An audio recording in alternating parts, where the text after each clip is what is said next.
Гоён бүс нутагт гол толгомдож байгаа асуудлын нэг нь яхаа арга усны асуудал. За судалгаагаар уул уурхайн компаниудын ус ашиглалтын хувьд авч үзвэл 6.9% гадаргын ус, за үлдсэн үе гүний усаар хангаж байна гэж гарсан. За нутгийн малчид иргэдийн ярьж байгаагаар бол жил ирэх тусам усны түвшин багасаж ус гарахгүй болж байгааг бол хэлж байна. За түүнчлэн мод услах нь байтугай өөрсдийн унд ахуйны ус болоод за малаа услах усгүй болоод байгааг малчид хэлж байна. Улсын хэмжээнд дорн говь, дунд говь, өмнө говь зэрэг говийн аймагуд усаар хомс бүс нутагт тооцогддог. Дээрх бүс нутагт хөдөлгөөн түн амыг тооцохгүйгээр авч үзвэл ойролцоогоор 200 орчим мянган иргэн 350 орчим мянган км квадрат газар нутгийг хамран оршин сууж байна. Усны нөөцөөр хомс говь нутагт уул уурхайн томоохон төслүүд идэвхжиж үйл ажиллагаа явуулсан уламжлалт, мал аж ахуй болон нутгийн иргэдэд хүн дээр тусаж байгааг орон нутгийн төлөөллүүд хэлж байлаа. Өмнө говь аймгийн Хамбогд сумын Жавхлан туугийн малчид төрөлх нутагта олон жил мал маллан амьдарч байна. Тэдний хувьд цөөн тооны малтай тулдаал усны асуудал аргацааж байгаа талаар дурдлаа. Жил ирэх тусам усны асуудал хүнд болж байгаа талаар ийн ярьж байна. 10 хүрэхгүй тэмээтэй. 10 гарыг төлтөг нэг хориод шахуу өхөртэй. Одоо өшөө мал байхгүй. Тэгээ одоо гавар орохгүй бол нөгөө хэдий ч хангах осгүй бол. Манлаа бол одоо 10 км 20 км-с малаа осолж усаа авдаг штэ. Манайх энд гаргуул суудаг энэ бараг 10 хэдэн жил болж ижил гаргаж өгсөн. Энэ ч одоо хамгийн хоолой ууж байгаа нь тэр штэ. Тэр ходог байгаа. Энэ хавьд ус гарчих юм бол эднэрт чинь бас ойр болоод ирэх юм. Бэлчээрээ уугаал явчихна. Тэгээ хэдэн айлын дунд мотортой ходогтай. Тэгэл тэндээс л уух усаа мал угааслал. Ходог ус илбэхтэй левел тэгэл малчин мал хоёрын аз жаргалч тэр шүү дээ. Ус гарахгүй шүү дээ. Сая энэ усны өрөм энэ ийш өрөмдөө гарсангүй шүү дээ. 102 метртэй өрөмдөд гарсангүй. Уул уурхайд хөрсний болон гүний ус ашиглаж байгаагаас шалтгаалж нутгийн иргэд малчид ойр хавийн гол гориг хатаж худаг ширгэж байгаа талаар дурдж байна. Улмаар шинэ худаг гаргаж өгдөг хэдий ч цахилгаанаар эсвэл дизель генератороор ажилладаг. Энэ нь санхүүгийн хувьд хүндрэл үүсэх хэн зэрэгцээ өвлийн улиралд хэцүү байдгийг тухай ярьж байна. Ер нь Сэврээ сумын уугуул би Сэврээ сум 50 жил ажиллаж амьдарч байна. Сүүлийн 40 жил нь бол мал аж ахуйгаар эрхэл амьдарч байна. Ер нь усгүй л болж байна доо. Одоо хандаг байсан айлуудын худгууд ханахаа болж байна. Гүний худгаар л одоо арга цааж байна ер нь. Мод бут тариад услах нь бүүхэл хүн нь мал нь усгүй болох гэж байна шүү дээ ер нь говь.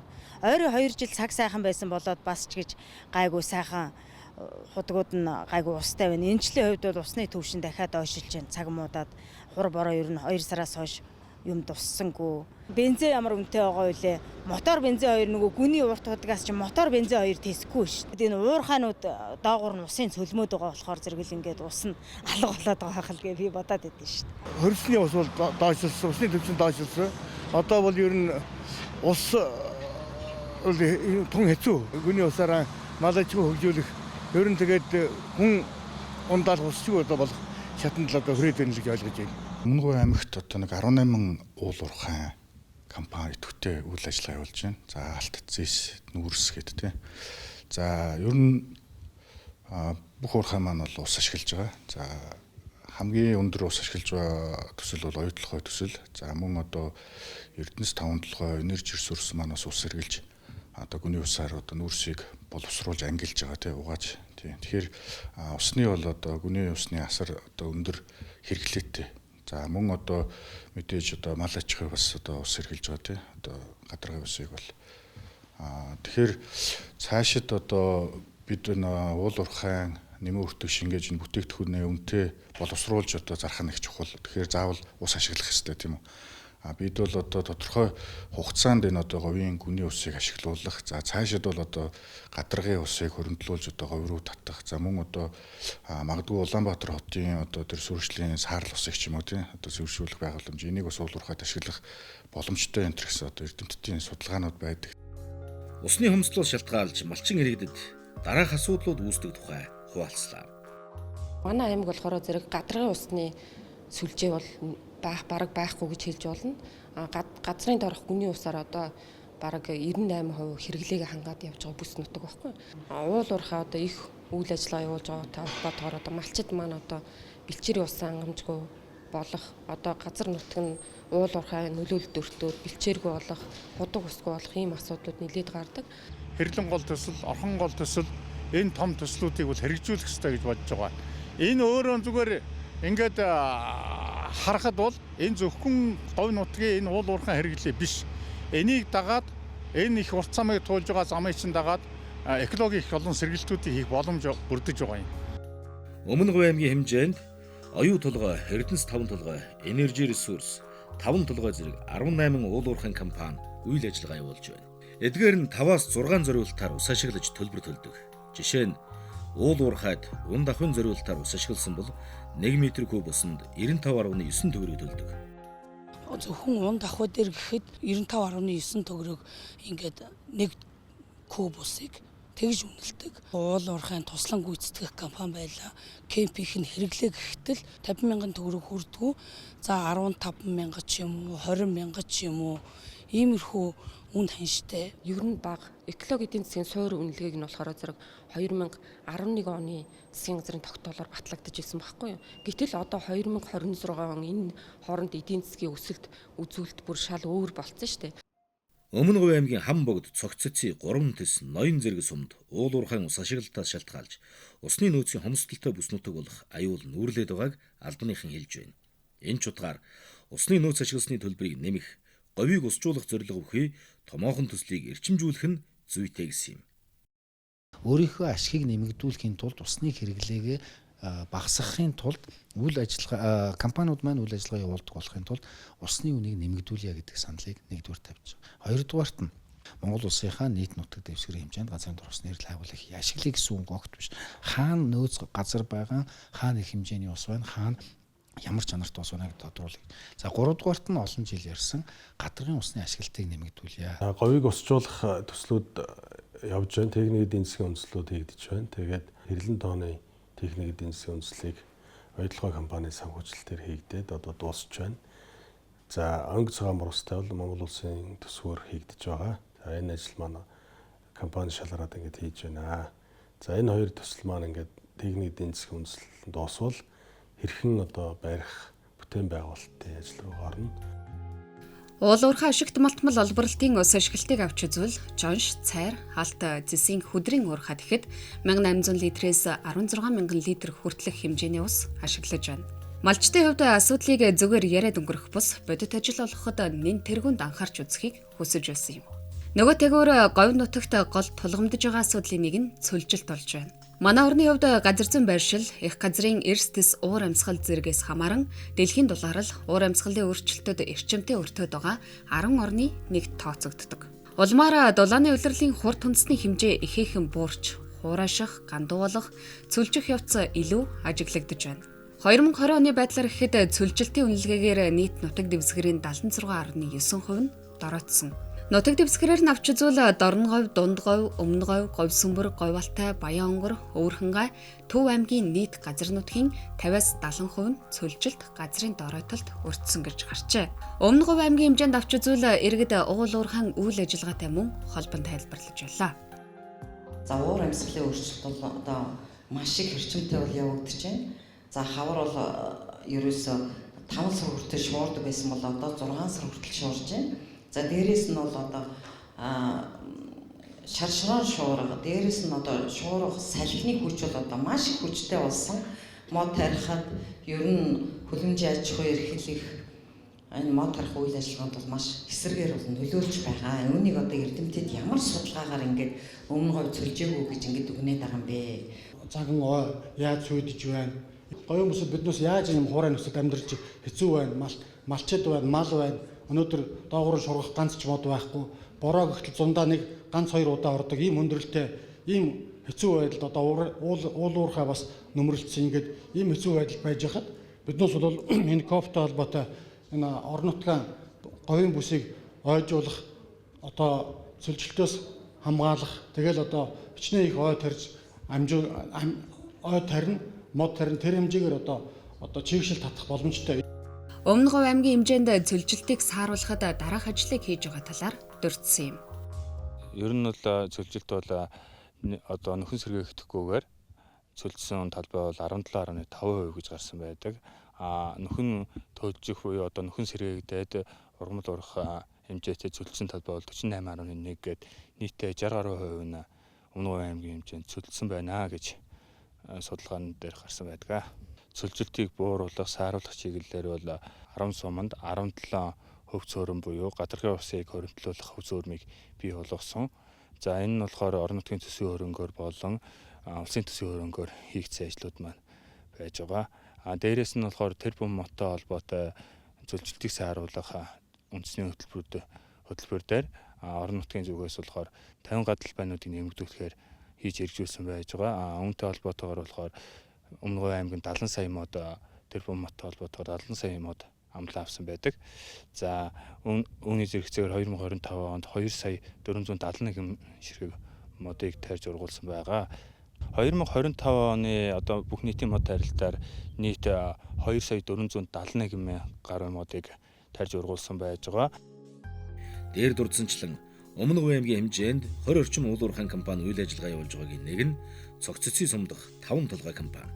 Тус компани анх 1966 оноос эхлэн өдгөө 60 орчим жил идэвхтэй үйл ажиллагаа явуулж байна. Улмаар уул уурхайн салбраас иргэд улсын төсөв төвлөрөх татвар хуримтлал, орон нутгийн хөгжлийн сан болон хувьцааны ногдол ашгаар дамжуулан үр өгөөж хүртэж байна. 5 толгой компани 2007 оноос эхлэн иргэдэд ногдол ашиг тарааж эхэлсэн түүхтэй. Сүүлийн 10 жилийн турш нийт 66 хувьцаат компани 1.2 их найт төгрөгийн ногдол ашгийг хувьцаа эзэмшигчдэд тараажээ. Ногдол ашигын 93%-ийг зөвхөн 10 хувьцаат компани бүрдүүлж байгаагаас 41%-ийг 5 толгой компани бүрдүүлж байна. Тус компани ногдол ашигын өгөөж 26% буюу хамгийн өндөр гэж гарчээ. Өнгөрсөн оны байдлаар нийт 163.2 тэрбум төгрөгийн ногдол ашиг хуваарлсан байна. Өмнөг Говь аймгийн 70 задгад сумын иргэн Б анх 2010 оноос 5 толгой хувьцаат компани хувьцаа эзэмшиж эхэлжээ. Түүний хувьд улсад олон жил ажилласан. Өдгөө тэтгэврээ авахын зэрэгцээ давхар ногдол ашиг авдаг гэдгийг хуваалцсан. Ам бүл 4, гэр бүлийн гишүүд бүгд 5 толгой компанид хувьцаа эзэмшдэг. Ногдол ашиг хуваарлалд түүний өрөөгөөжийн талаар инхүү ярьж байна. Ногдол ашиг аав. Ногдол ашиг тэр болгоныг хэрэглэхгүй хичээн. Ажлыг жилдээ бол нэг 30 сая төгрөг авдیں۔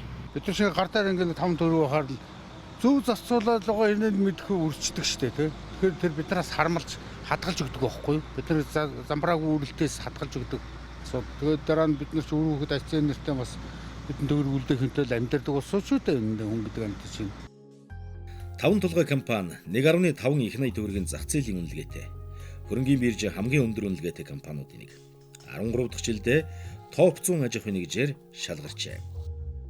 За Монголын хөрөнгийн биржээр бүртгэлтэй нийт 160 орчим хувьцаат компани нийт үнэлгээ нь 14 орчим их найт төгрөгийн үнэлгээтэй компаниуд байдаг. За үүний 25% нь бол уул уурхайн чиглэлээр үйл ажиллагаа явуулдаг аж ахуйн нэгжүүд байдаг. За эдгээрээс бас томоохонд тооцогдох манай төрийн өмчийн оролцоотой 5 толгой хувьцаат компани маань өнөөдрийн байдлаар 1.7 орчим их найт төгрөгийн зах зээлийн үнэлгээтэй 4500 орчим хувьцаа эзэмшигчтэй за арилжааны итвэх болон одоо ногдол ашиг олгодог байдлаараа дэлгүүлэх компаниудын нэг Монголын хөрөнгийн биржийн топ 20 индекст багтдаг нэгдүгээр самбар дээр арилжаалагддаг ийм хувьцаат компани байгаа.